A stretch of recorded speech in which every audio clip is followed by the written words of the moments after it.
أعوذ بالله من الشيطان الرجيم. بسم الله الرحمن الرحيم. قال الله تعالى في كتابه العزيز: يا أيها الذين آمنوا كتب عليكم الصيام كما كتب على الذين من قبلكم لعلكم تتقون. Wahai orang-orang beriman, diwajibkan kepada kamu berpuasa seperti manalah diwajibkan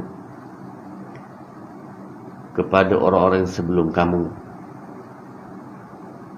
daripada kaum-kaum yang dahulu, la'allakum tattaqun, semoga kamu bertakwa kepada Allah Subhanahu wa taala. Tuan-tuan muslim-muslimat rahmat Allah sekalian, terlebih dahulu saya ucapkan selamat berpuasa kepada semua para netizen.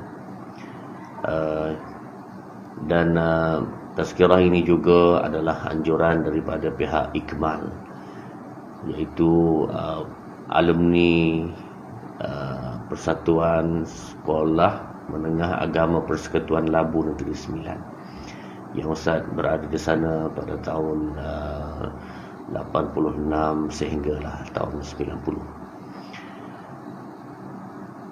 Tuan-tuan muslimat rahmat Allah sekalian, sebagaimana yang kita baca ayat Al-Quran Al-Baqarah ayat 183 ini, setiap tahun, setiap kali Ramadan, untuk kita lahirkan kembali bahawa asal daripada tujuan kita berpuasa ini, yang mana berpuasa ini sudah ada, sudah disuruh oleh Allah, diwajibkan oleh Allah kepada kaum-kaum terdahulu. Cuma puasanya berbagai. Maksudnya ada perbezaan sedikit dengan kita punya puasa. Ada yang kena puasa sehingga panjangnya berbulan-bulan. Ada yang kena berpuasa sifatnya bukan hanya kena menjauhi makan dan minum, sehingga pada waktu berpuasa tersebut nak duduk sekali ahli keluarga pun tidak boleh, kena berpisah terus daripada ahli keluarga dan seumpamanya. Ini adalah sifat puasa-puasa yang kaum-kaum yang lepas, nabi-nabi yang lepas. Tetapi tuan-tuan, Allah Subhanahu wa taala beri kita berpuasa ini di dalam kemampuan kita. Mana umat sekarang ini mampu macam mana, sekadar itu maka Allah Subhanahu wa taala telah wajibkan daripada selepas waktu subuh kita, selepas daripada naik waktu subuh sehinggalah waktu maghrib, kita dah boleh berbuka masa. Kita kemampuan yang kita ada. Cuma tuan-tuan, dalam keadaan Allah Subhanahu wa taala menyuruh kita berpuasa ini, sebenarnya apa perkara poin yang paling penting yang Allah nak daripada kita berpuasa? Tidak lain dan tidak bukan tuan-tuan, iaitu Allah nak kita menjadi orang-orang yang bertakwa. Jadi kaitan puasa dengan takwa ini adalah satu kaitan yang tidak boleh kita lari. Jadi hanya semata-mata berpuasa itu menunaikan perintah wajibnya, itu semata-mata berpuasa. Tetapi tuan-tuan, kesan daripada berpuasa ini yang kita nak tengok sangat-sangat. Apa dia? Iaitu lahir ke tidak orang bertakwa. La'allakum tattaqun. Kita dah berpuasa berapa tahun? Kalau dengan usia ustaz ni 40-an dan nak masuk 50-an, ya, dah berapa kali berpuasa? Marilah kita sama-sama merenung dan melihat apa yang kesan baiknya berpuasa itu telah lahir daripada diri kita. Adakah kita menjadi orang bertakwa seperti mana dikehendaki oleh Nabi sallallahu alaihi wasallam, dikehendaki oleh Allah dan Rasul?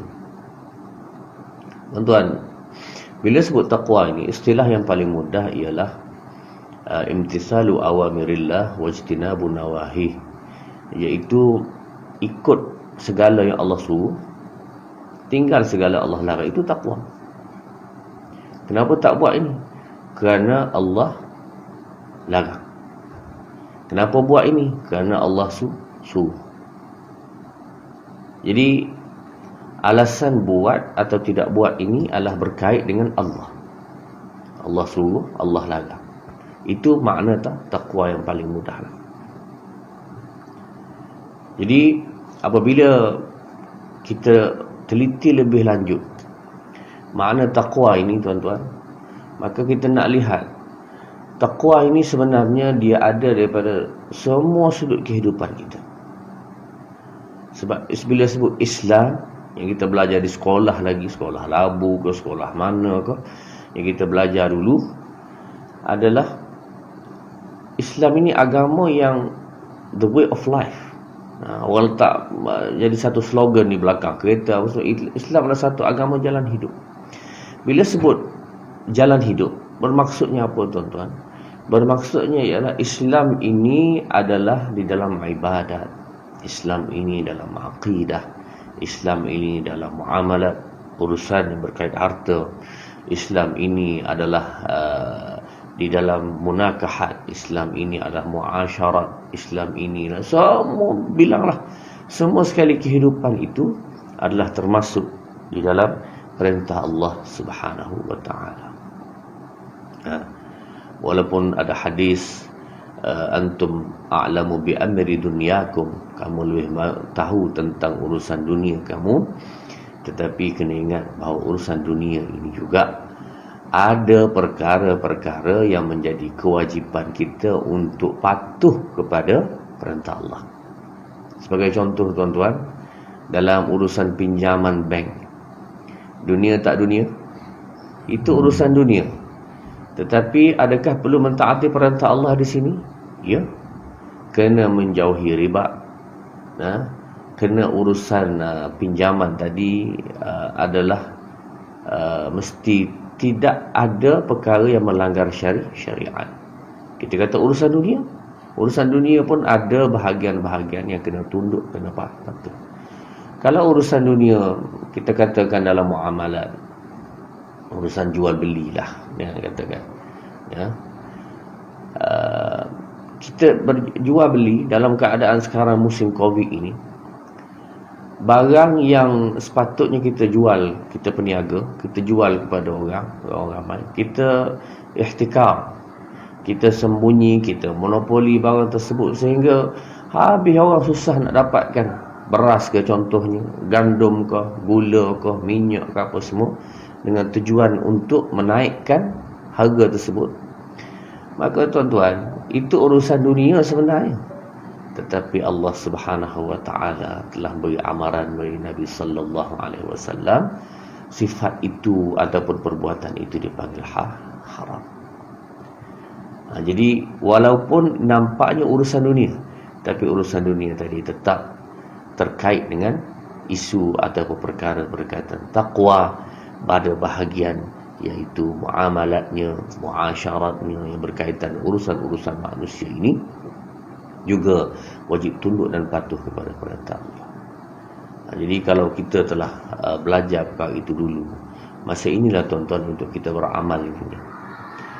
Ustaz kira kalaulah yang bersama-sama kita untuk dalam tazkirah ini, tentulah tuan-tuan adalah orang-orang yang telah ada kerja masing-masing, yang telah ada life kehidupan masing-masing, yang telah ada tempat ma'aisyah, kehidupan ni masing-masing sudah ada. Maka dengan sebab itu, tuan-tuan, ini tidak lain daripada kita semua ini kena tunduk dan patuh kepada perintah Allah. Jadi asalnya dari mana? Asalnya ialah daripada tuntutan, salah satu adalah tuntutan berpuasa. Tujuan akhirnya apa dia, tuan-tuan? Untuk melahirkan manusia yang bertakwa. Tuan, bila kita sama-sama tidak makan pada bulan Ramadan ini, hari ini 1 Ramadan, bila kita tak makan, kita dapatlah rasa sedikit sebenarnya, orang lain pun susah tak makan. Dalam menghayati perkara ini, tuan-tuan, apabila kita rasa lapar, dengan tujuan untuk menghayati orang lain juga tak makan, orang miskin juga tak dapat makan, orang lain ada kurangnya rezeki mereka dan seumpamanya. Apabila tiba waktu berbuka puasa, kita kena ingat perkara yang sama. Maksudnya dalam sudut ketakwaan ini, kita sama-sama perhati. Bila nak buka puasa, kita beli juadah. Sekarang nak beli tak boleh lah, musim Covid ni. Sikit-sikit boleh. Tapi kita beli barang-barang itu, kita buat. Kebetulan isteri kita pula pandai masak. Masaknya segala mok nikol. Semua sekali habis masaknya tuan-tuan. Bila masaknya, makanlah kita buka puasa tersebut. Masya Allah, rupanya kita makan begitu sekali, dalam keadaan akhirnya tak habis, tinggal begitu sahaja. Bila tinggal begitu sahaja tuan-tuan, apa jadi? Tak habis makanan itu membazir. Ini juga maksud ketakwaan daripada yang Allah Subhanahu Wa Taala suruh. Kalau kita buat begitu tuan-tuan, membazir itu, wala tubazzir tabzira, innal mubazzirina kanu ikhwanasy syayatin. Jangan kamu membazir. Sesungguhnya orang membazir itu adalah saudara. Bukan jauh tuan-tuan, bukan sepupu sepapak, saudara syaitan, wal'iyadzubillah.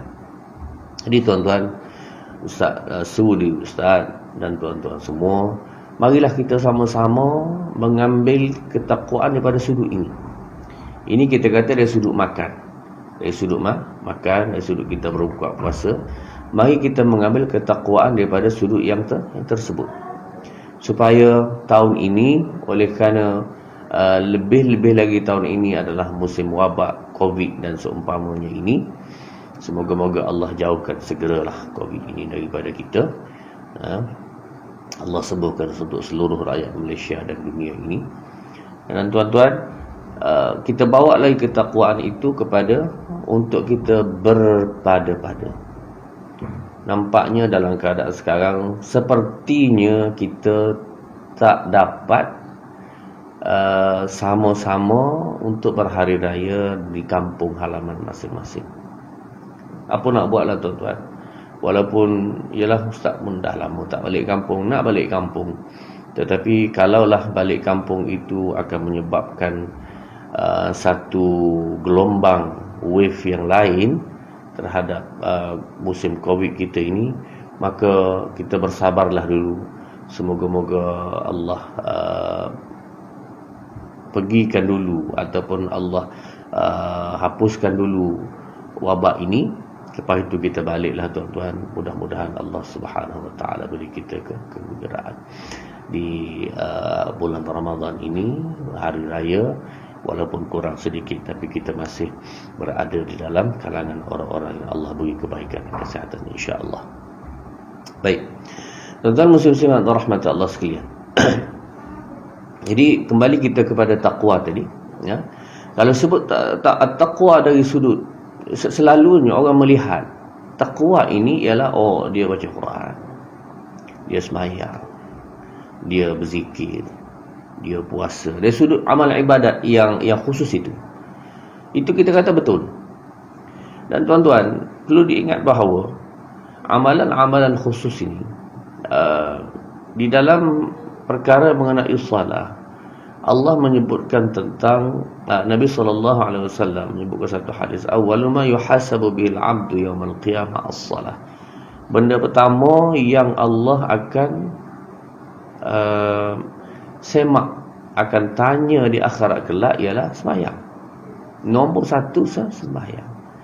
Jadi puasalah kita tuan-tuan, bukan main, letih pun kita tahanlah. Kemudian kita banyak kita baca Quran, banyak juga kita tidur. Tak apalah, tidur tak ada masalah. Cumanya tuan-tuan berpada-padalah. Tapi waktu sembahyang hendaklah dijaga. Ada orang tidur kerana puasa, nak jaga puasa dia sampai sembahyang pun tertinggal. Ada. Jadi dengan sebab itu tuan-tuan, Allah Subhanahu Wa Taala walaupun suruh berpuasa, tapi dari sudut turutan yang Allah suruh jaga ialah sembahyang dulu.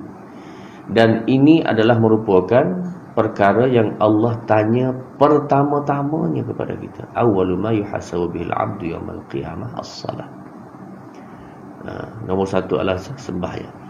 Kalau elok, fa salahat salaha sa'iru amali. Kalau elok sembahyang, eloklah habis. Wa in fasadat, kalau rosak sembahyang, fasada sa'iru amali. Habis rosak lah. Walaupun maksudnya itu perkiraan di akhirat, tetapi tuan-tuan, di atas muka dunia ini dah dapat lihat keberkatan daripada amalan-amalan agama. Jadi amalan agama ni dia tidak terpisah. Maksud sembahyang, rasuah. Dah tidak ada gitu sepatutnya. Sembahyang, nipu. Sembahyang, buat jahat, mencuri. Sembahyang. Jadi, tuan-tuan, dia tidak ada begitu. Ya? Kenapa? Sembahyang ni sepatutnya mendidik manusia menuju jalan taqwa. Tu ramai sembahyang tak jadi-jadi juga tu. Lagu tu baik tak sembahyang. Serupa je tak sembahyang pun nampaknya baik juga. Tak, tuan-tuan. Tak sembahyang itu adalah kejahatan yang paling besar. Kena faham dengan betul. Tak sembahyang itu adalah kejahatan yang paling besar. Habis kenapa tak dapat dia punya kesan daripada sembahyang? Inna salata tanha 'anil fahsya'i wal munkar. Sesungguhnya sembahyang itu mencegah daripada fahsya dan munkar. Kata para ulama dalam hal ini, kenapa dia tak dapat, tak jadi seperti mana yang dia kehendaki itu? Ya. Puncanya kenapa dia tidak dapat menghalang sembahyang tadi, tidak dapat menghalang daripada fahsyat dan munkar? Jawapannya ialah kerana sembahyang itu tidak mencapai merit seperti mana yang Allah nak. Sembahyang itu lulus saja, paslah. Lulus untuk dikira sebagai sembahyang sah, maknanya sembahyang betul, rukuk sembahyang betul, bolehlah, cukuplah syarat-syarat untuk sembahyang ini. Tetapi dia tidak meningkat kepada yang lebih baik daripada itu, iaitu sembahyang tadi mencegah fahsyat dan munkar. Dengan khusyuknya, dengan khudu'nya, ya, rukun batin khusyuklah, ya, rukun zahir cukup segala-galanya. Dia melakukan tugas tadi dengan bersungguh-sungguh sehingga Allah Subhanahu wa taala redha kepada dia.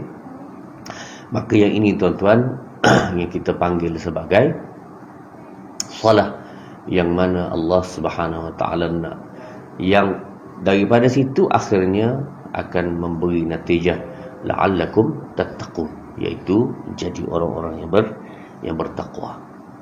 Jadi tuan-tuan, nak tak nak kita kena ikhtiar dalam sudut bermula daripada langkah berpuasa tadi, langkah daripada berpuasa, dan akhir yang menuju pada takwa, dan juga kepada amalan-amalan lain. Jadi pada bulan ini, tuan-tuan, jaga salat nombor satu. Kita berpuasa itu memanglah, tapi jaga salat itu nombor satu. Kerana Allah suruh sangat jaga yang ini adalah kepala kepada, umpama kepala kepada badan. Tiang kepada agama. Apabila dijaga ini, tuan-tuan, bukanlah menjaga sembahyang bermaksudnya dia adalah keseluruhan agama, tak. Tetapi menjaga salat ini bermaksudnya adalah jalan untuk mudah mencapai seluruh agama. Maknanya kalau kita jaga sembahyang, insya-Allah, ya, amalan lain jadi mudah. Jaga sembahyang, insya-Allah mudahlah dia untuk taat perintah Allah di pejabat. Jaga sembahyang, insya-Allah mudahlah untuk dia bawa agama di dalam rumah dia, anak isteri dia. Jaga agama, insya-Allah dia mudahlah untuk bermuamalat, muasyarat dengan orang-orang yang di luar sana, dalam isu-isu duit, dalam isu ekonomi, dalam isu-isu akhlak dan seumpama. Jadi mudah. Sebab apa? Sebab dia menjaga nombor satu, salat. Kalau inilah dijaga dengan betul, insya-Allah dia berjaya. Mencapai maksud innas salata tanha 'anil fahsya'i wal munkar. Tetapi kalau ini dia tak jaga, maka habislah dia, tuan-tuan. Bila sembahyang itu dia tak jaga, maka habislah dia. Habis macam mana? Iaitu habisnya dia, amalan lain pun akan hangus juga. Tak payah nak cakap orang ni jujur tapi tak semayang. Dah. Dia lebih dahsyat tidak jujurnya dengan Allah Subhanahu Wa Taala. Macam mana boleh kita letak kepercayaan kepada orang seperti ini? Oh, dia ni amanah, cuma tak semayang je. Tak jadi begitu, tuan-tuan. Amanah tadi satu perkara yang baik, tetapi nombor satu dia kena amanah dengan Allah Subhanahu Wa Taala, iaitu menunaikan perintah kepada Allah. Tidak mungkin dia baik kepada manusia tetapi dia tidak menunaikan apa yang Allah Subhanahu Wa Taala nak. Ini satu perkara yang menipu daya manusia. Tuan-tuan, sesama rahmat Allah sekalian, saya kira cukuplah barangkali untuk kita di sini.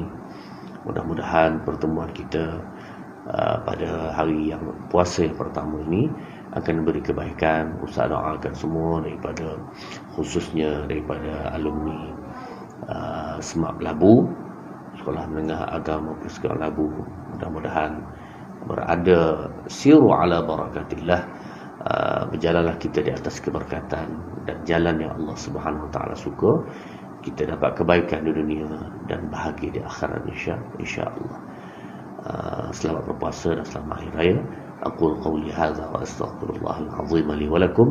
Wassalamualaikum warahmatullahi wabarakatuh.